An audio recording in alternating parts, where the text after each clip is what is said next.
Binti aliuliwa katika njia za kishirikina. Baadaye anabadilika na kuwa joka kubwa kweli kweli. Nini ni chanzo? Utafahamu. Cha kufanya ni kutazama simulizi hii mwanzo mpaka mwisho. Katika kijiji kidogo kilichozungukwa na milima ya kijani kibichi, kulikuwa na maisha ya amani.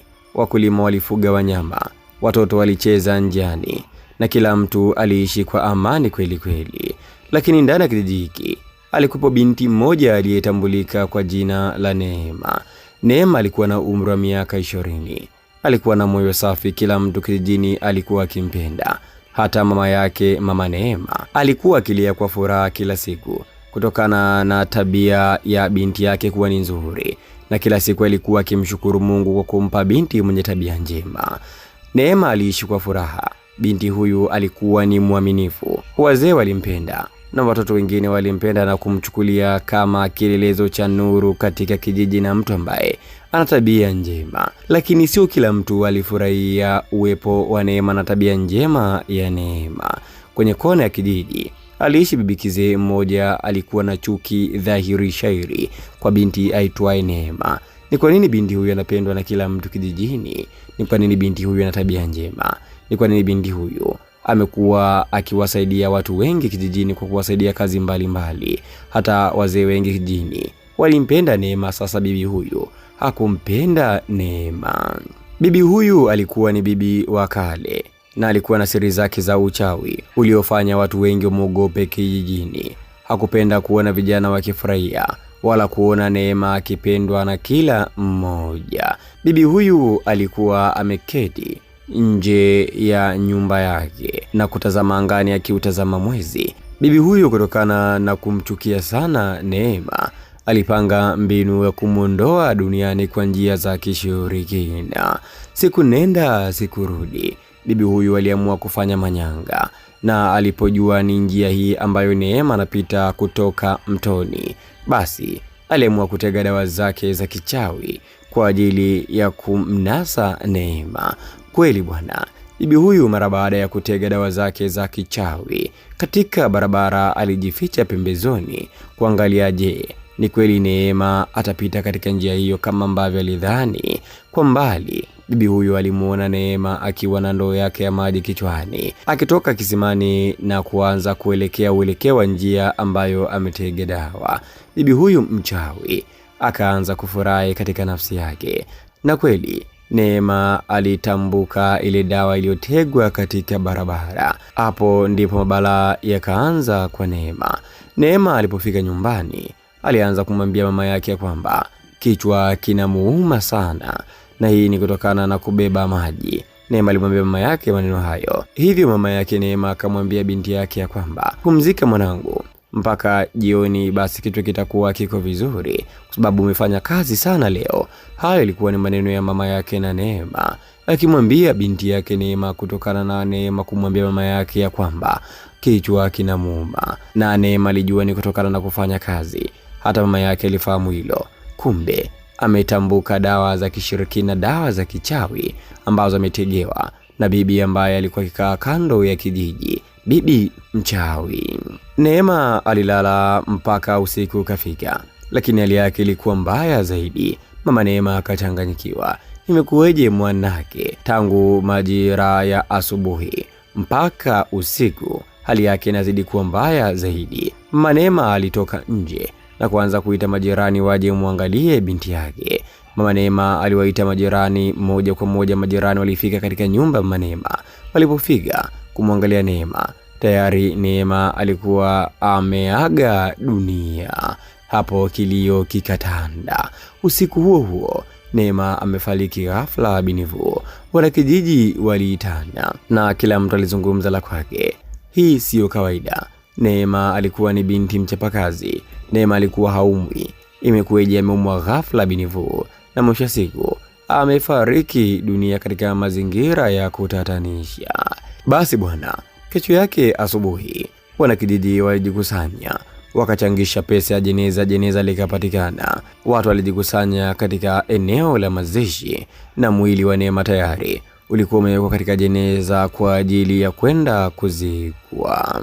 Watu waliokuwa wamejiandaa kwa ajili ya kubeba mwili ule na kupeleka malaloni walianza taratibu kusogelea jeneza hilo, lakini nilipofika katika jeneza hilo walisikia sauti kali ikisema kwamba msibebe jeneza hilo, shusheni. Hapo ndipo kila mtu akamaki, ni nani huyu ambaye amesema maneno hayo? Kuangalia ni mganga wa kijiji ambaye alikuwa akiishi msituni. Kila mtu alipigwa na butwa. Ni kwa nini mganga huyu wa kijiji amekuja katika msiba wa Neema? Na ni kwa nini kawaambiwa na kijiji washushe jeneza hilo? Kila mtu alishangaa. Mara baada ya wanakijiji ambao walikuwa wakibeba jeneza hilo kulishusha, mganga huyu wa kijiji akasema ya kwamba fungueni jeneza hilo. Kila mtu alishtuka. Ni kwa nini mganga anasema jeneza lifunguliwe? Lo, wanakijiji wote waliokuwa wamesogelea jeneza hilo wakaanza kurudi nyuma. Inawezekanaje maiti ifunuliwe? Sio utaratibu huo. Lakini kutokana na mganga kuamuru watu walifungue jeneza hilo, basi kijana mmoja alijitolea kwenda kulifungua jeneza.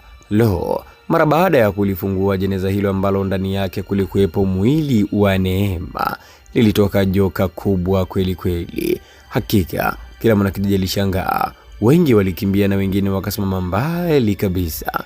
Joka hili limetokea wapi? Kijiji kiliguswa na mshangao mkubwa sana. Neema kumbe hakufariki kwa sababu ya magonjwa au ajali. Kumbe Neema aliuawa kwa nguvu za kishirikina ama nguvu za kichawi. Mganga alithibitisha hilo na kusema kwamba bibi kizee aitwaye Bibi cha Usiku ndiyo muhusika wa maafa yote yaliyotokea. Hakika kila mtu alishangaa. Mganga akasema kwamba uchawi huu sasa utavunjwa na Neema atarejea, joka kubwa likiwa limetanda katika jeneza. Mganga akafanya manyanga yake moja kwa moja. Joka hilo likarudi ndani ya jeneza na taratibu Neema akatoka tena ndani ya jeneza hilo. Kwa mshangao watu wote wakasema Neema amerudi. Kila mtu alishangaa na wengine walianza kulia kwa furaha. Wapo wengine ambao walilia kwa uoga na wengine wakibaki tu wanashangaa nini hiki ambacho kimetokea. Hakika bibi huyo ambaye alifanya mabala hayo, mwenyekiti wa kijiji alituma vijana wa kijiji na walinzi wa kijiji wakamkamata bibi huyo ambaye aliamua kumuondosha Neema katika uso wa dunia. Bibi kizee Bibi cha Usiku alikamatwa haraka na kusogezwa katika uwanja wa mazishi, kila mtu akimtazama na kila mtu akizungumza la kwake.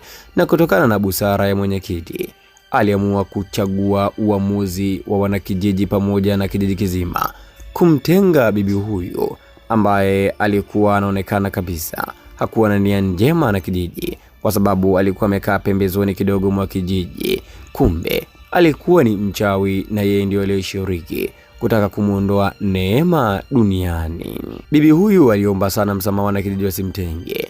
Ni kutokana na umri wake umeenda, hana uwezo wa kufanya kazi, hivyo alikuwa akitegemea wanakijiji kumsaidia chakula na kumsaidia kazi mbali. Aliomba sana wanakijiji wasimtenge, lakini wanakijiji waliamua kumtenga bibi huyu, na moja kwa moja Neema na mama yake na wanakijiji wengine safari ikaanza kuelekea nyumbani. Baada ya siku 3 kupita, Neema alirudi katika hali yake ya kawaida na maisha mengine yakaendelea, na wanakijiji wengi walifurahi Neema kurudi katika hali ya kawaida.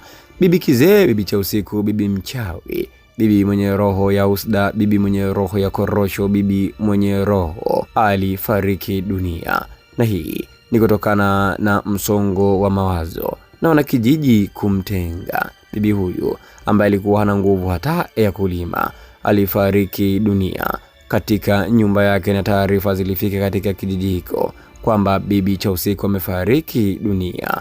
Wanakijiji hawakusikitika, ni kutokana na kile ambacho alikifanya juu ya binti Neema. Na kufikia hapo simulizi yetu inafikia mwisho. Siku zote mwisho wa ubaya ni aibu.